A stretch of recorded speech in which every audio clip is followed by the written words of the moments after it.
Welcome to Restoring Education in America with Priscilla Rahn. She's a master educator and author, leading the conversation to restore the American mind through wisdom, virtue, and truth.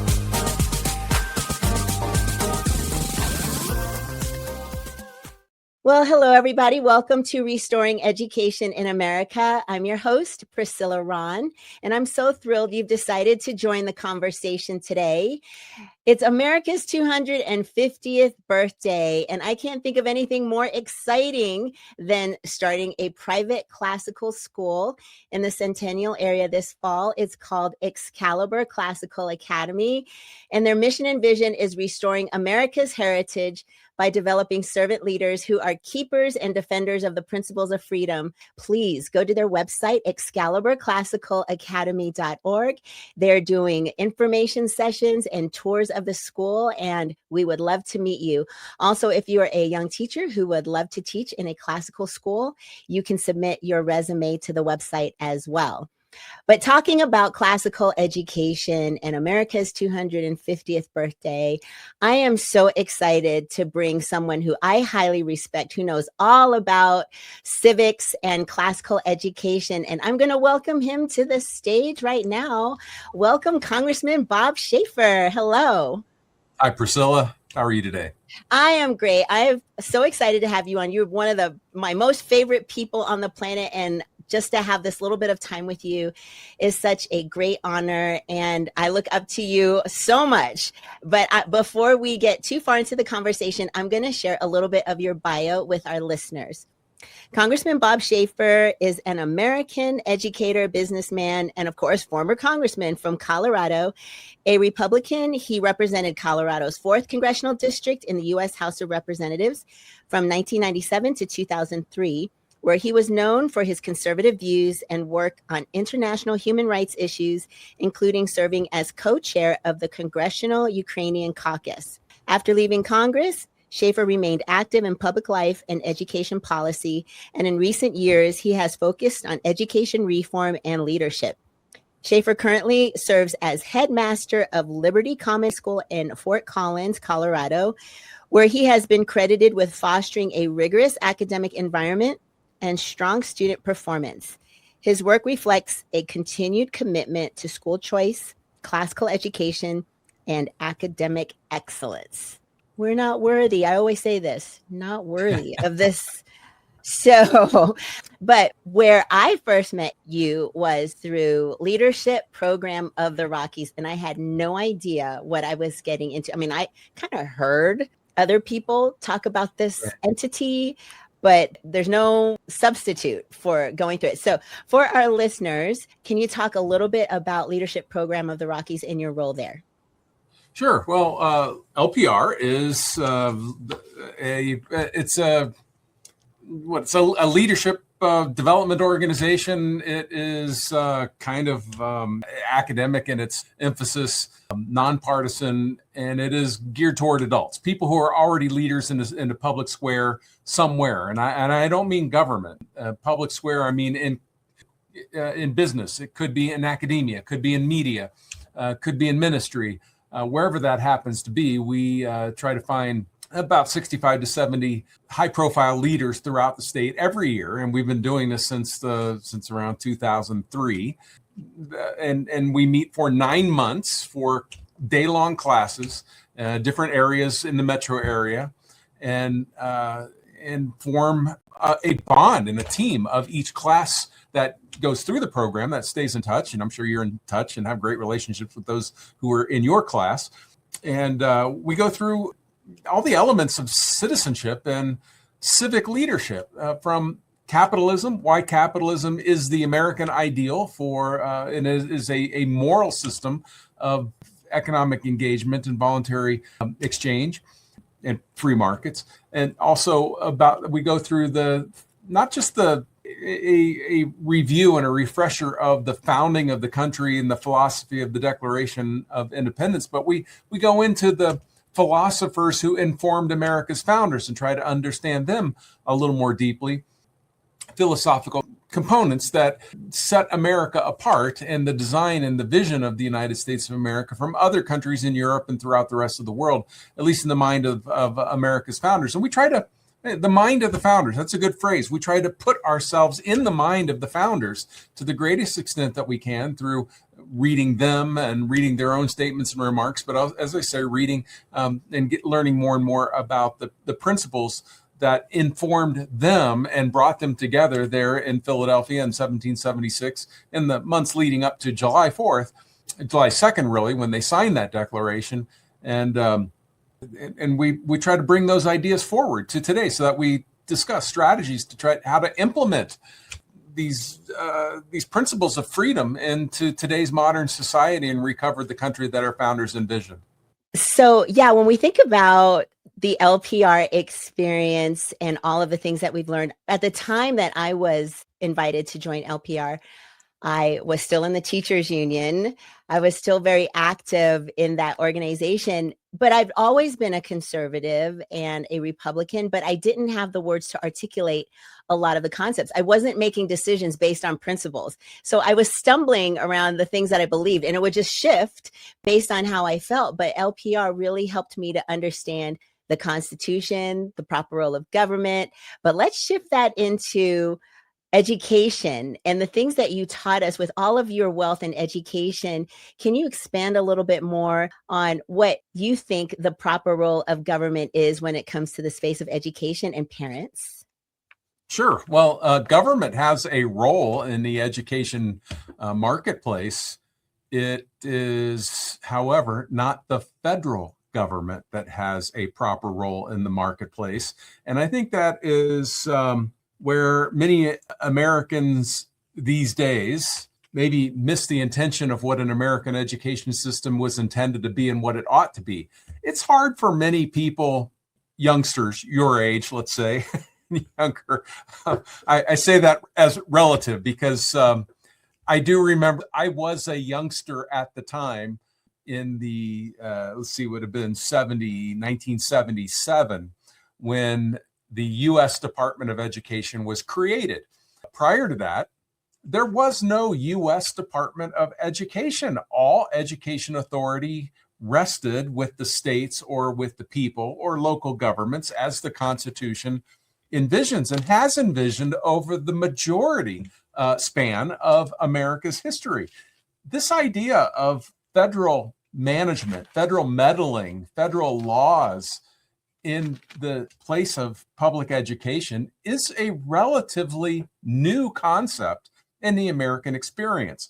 And so that's why I say for those who are a little younger than me, it is hard to imagine for some a country without a U.S. Department of Education. Again, even though that is the predominance of the American experience. All right, having said that, the debates that are taking place in Washington right now under the Trump administration to abolish the Department of Education seem radical. And in reality, the creation of the Department of Education in 1970 was radical. A particular senator from New York, William Proxmire, in voting in favor of the establishment of the department, promised that it would never get out of hand, that we would never see the U.S. Department of Education intruding into things like curriculum or standards or teaching practices or funding and so on, that it was just superficial, that there would be like research on a national scale, for example, that would be conducted by the department. But actual impacts on what is taught, how it is taught, would never be contemplated by the federal government. Well, Proxmire was wrong in voting yes, but his speeches in doing so are a real clear indications that even way back then, they knew, those members of Congress knew that they were embarking on a radical plan of ignoring Article 1, Section 8 of the U.S. Constitution. And Article 1, Section 8 is that section which defines the authority that Congress has. And education is not in it. It is not a federal jurisdiction from a lawmaking or administrative side. So the radical element is not what Trump is proposing, to abolish the department. The radical thing is what he's wanting to do is go back to the pre-radical days of the congressional understanding and executive branch understanding that Article 1, Section 8 actually means something. And so with that, that is the proper role of government and education at the federal level. Well, the 10th Amendment is the amendment that secures education as one of those duties that properly resides with the states or with the people.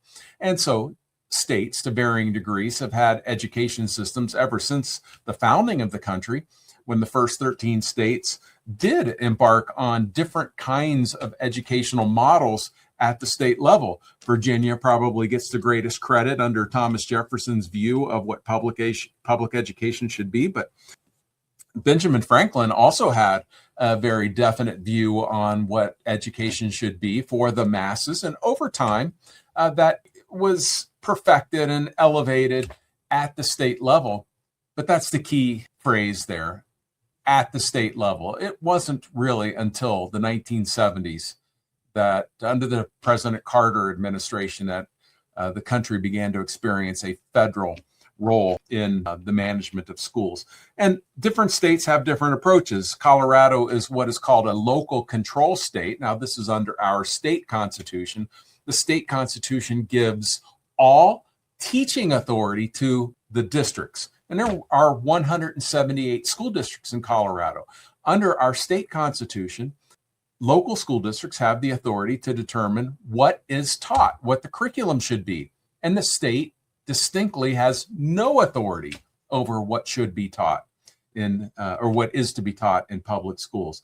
The hiring and firing of employees is an authority that is controlled locally, and so many other things of that sort. The state role under the state constitution is intended to be very, very small.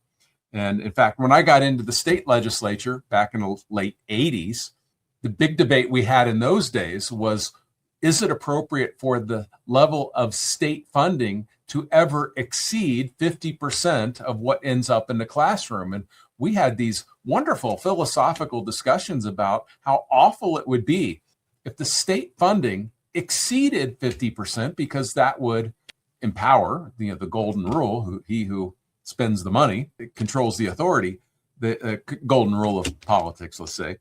And we had great debates about deliberately keeping that threshold, having the state stay under that threshold. That threshold has been exceeded to the point where there are some districts where the vast majority of funding in a local district comes from other taxpayers in Colorado and is redistributed through the states. And so, sure enough, it has the negative effect of diffusing the authority of local decision makers, local school board members in local neighborhoods, or even local school administrators and teachers, and diminishing their authority to do what they know to be best locally. And let's face it, Colorado is a big state. It is enormous in terms of its square mileage from border to border, north, south, and east and west. My school district, I am in Fort Collins, Colorado, is very, very different than Denver, where you have taught. It is even more different than schools way out in the Eastern Plains or over in the Western Slope or some far-flung remote part of the state of Colorado. The values in each of these towns and districts and communities can vary rather dramatically. And our state constitution clearly acknowledged that when it suggested that the authority to manage schools should be local, not isolated to Denver, Colorado, where the state capital is. So you asked a simple question, but it's an elaborate answer. The proper role of the federal government in education is zero. Let me qualify that. Possibly with the exception of negotiating certain legal questions about one's rights in a school. Those can be properly meted out under federal law when it comes to federal rights. But that's a different statement, a different commentary than curriculum, management, expenditures, and so on. And at the state level, when we're talking about Colorado, let me also qualify that, there are other states where the state government does play the predominant role by design. Colorado is just not one of those and never has been. And so the proper role of government at the state level should be minimal. Establishing a school finance act, for example, establishing certain laws with respect to due process in employment and student rights. Accountability measures would be appropriate. But when it comes to hiring, deciding what textbooks should be purchased, deciding what curriculum is going to be followed, I would submit even deciding what kinds of assessments are best for the curriculum that is taught. Our state constitution envisions that authority residing with local school boards. And so the proper role of government at the local level should be the majority of authority. Well, Congressman, I want to make sure we leave a little bit of time to brag on your school, Liberty Common. Yeah. A couple of years ago, when I was a baby in LPR, it was the first time I was introduced to this concept of classical schools. Fast forward this fall, I am now the headmaster of a new private classical school that's starting. You were a big part of this journey for me. You power sneezed. And you're like, we need more private classical education, exposing children to wonderful options and choices. And you are a proponent of choice, whether it be public school, charter school, private school, homeschool. And we know, depending on who you talk to, people have very different ways of explaining what a classical education is. But you have beautiful traditions at Liberty Common. I came and I spent the day at your school for a festival of ideas. And you showed me the school and all of the wonderful symbolism. Can you talk a little bit about, for parents who are listening who may not know what a classical education is, in your words, what is a classical education? And then brag a little bit about you being the #1 school in Colorado. Sure. Well, classical education is a big definition, which we probably don't have a lot of time to dive into. But let's start off with saying it is old. And when I say old, I mean older than 250 years. It was the kind of education that America's founders, the individuals, would have received in their day. The most educated Americans were educated in a classical tradition. But when I say old, I mean old world, ancient, going back to ancient Greece and ancient Rome. Here's a good way to think about it. And that is, can we imagine that Socrates, being a great teacher, remembered because of his wisdom and his philosophy and his role as an educator, was an educator of young students in ancient Greece? Can we imagine that as he taught those students, he might have been right about certain things? He might have had accurate, truthful, correct observations about certain things he would have observed in nature or about even human nature. And if he was right about those things, then other teachers should have and did grab onto those, hold on to those, preserve those lessons and perfect them over thousands of years. And to the extent Socrates and his student Plato and his student Aristotle refined certain approaches, certain methods, certain ideas perfectly to perfection,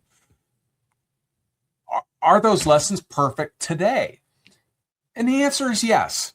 If you perfect a certain set of ideals, if you perfect a certain philosophy and it endures, a classicist, somebody who is an advocate of classical education would say the role of a modern teacher is to look for all of these perfected lessons over time and bring those forward for students today, to not reinvent a wheel that was perfectly invented 3,000 or 2,000 or 1,000 years ago.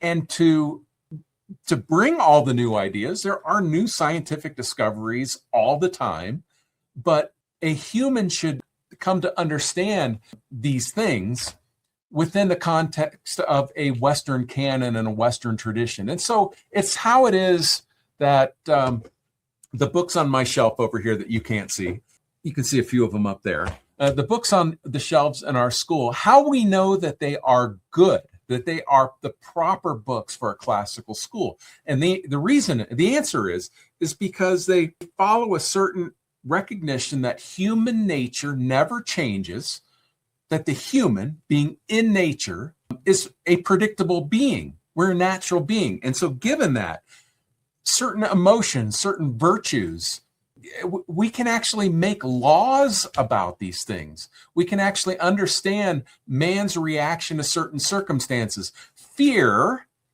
a reaction, is the same for you and me here today as it would have been to the students of Socrates. They would be afraid of the same things. Love is experienced in exactly the same way Socrates' students would have experienced love. And so when we understand those things, we then see these patterns weaving through great literature, through great works, through great historical accounts. And that defines what goes into these books. The books that we bring forward to our students today, not the junk that is outside the legitimate human experience, not the junk or the distractions that might be associated with how young people feel today or think they feel today, but to refine the best ideas, the best stories that make us part of a very broad education, not only broad by today's standards, but broad and deep in that our experience is, as students and teachers, maybe 3,000 years old, that we have records.